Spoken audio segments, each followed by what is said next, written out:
Wow! Sarap para sa lahat. Sa akin lang pala. Kung gusto mo makatikim, mag-subscribe ka na. At pindutin mo na rin ang bell icon para lagi kang updated pag may bago ako upload na video. Okay ba sa'yo? Start na tayo. Mayroon tayo dito kalahating kilong pork belly. For seasoning, lagyan natin ng konting black pepper. Kunting asin. Haluin lang natin. Mix-mix lang. Para mag-combine lang yung asin at saka paminta sa ating karne. 2 tablespoon na mantika. Ipiprito lang natin yung ating talong. Tira na natin para yung kabila naman.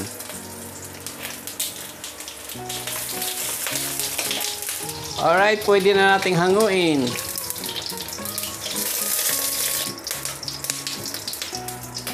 Sabay muna natin. Maglalagay lang tayo ng mantika. Isi-serve lang natin yung ating pork belly. Mainit na yung ating mantika. Lagay na natin yung ating pork belly. Yan. Isi-serve lang natin o isasangag.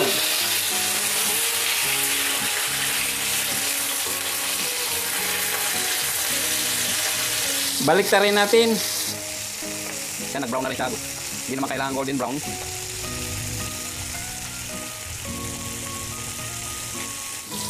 Golden brown na siya. Pwede na nating hanguin. Ito talaga hanguin natin to sa kahirapan. Guruin mo, kumukulong mantika. Kung hindi ka ba naman maghirap dyan. Joke. Nag-joke na naman. Hindi naman nakakatawa. Tabay muna natin to. Start na tayo sa ating pagigisa. Unahin natin itong ating ginger, luya.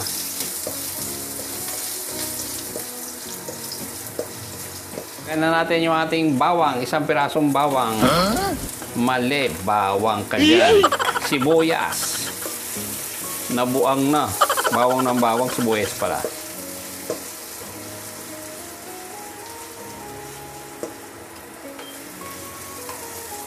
Okay, sunod na rin yung ating bawang. 6 na butil. Minced garlic.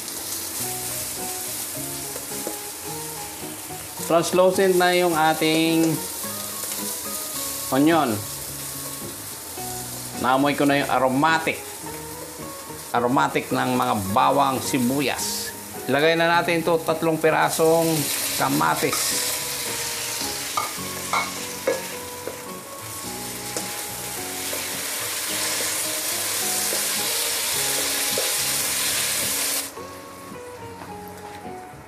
Pag once nadurog na yung ating kamatis, pwede na nating ilagay yung ating alamang. 1/4 cup. Yan, hinugasan ko na kanina yan. Halo-haloin na natin. Vinegar, 4 na tablespoon.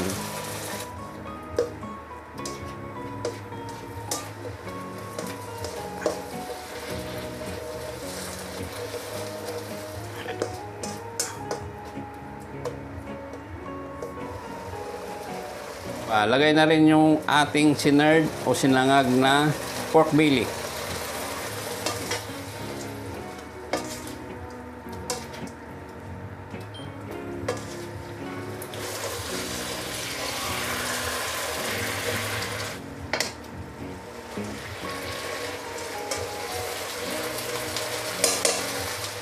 Lagay na rin natin yung ating toyo, 1 tablespoon.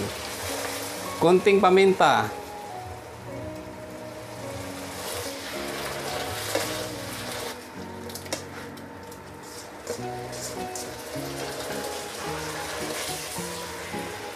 Lagyan natin ng tubig, 2½ cup. Takpan natin. Hayaan natin kumulo hanggang 40 minutes. At hanggang sa maluto din yung ating karne.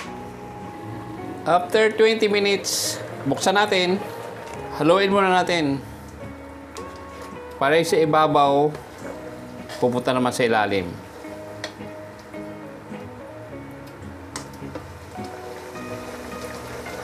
Pa natin uli. After 30 minutes, nag-reduce na rin yung sabaw niya. Ngayon, titignan lang natin kung malambot na. Malambot na mga paps. Lagay na natin yung ating hiniwa na bell pepper. Green at saka red.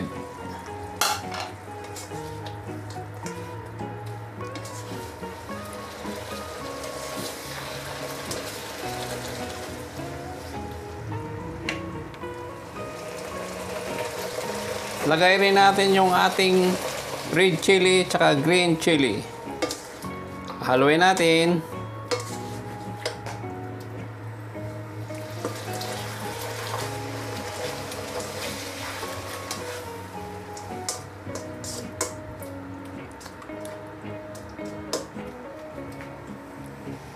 Takpan natin uli.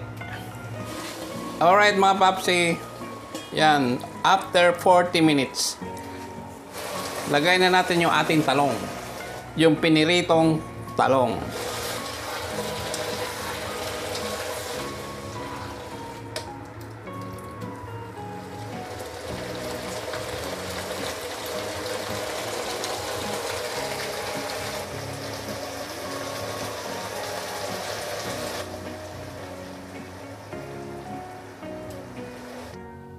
Ito na yung ating pinaghirapan. Pork belly na may alamang na may talong at saka green and red chili. Tikman na natin to. Kahit mainit siya, walang mainit sa nagugutom. Tara, kain tayo!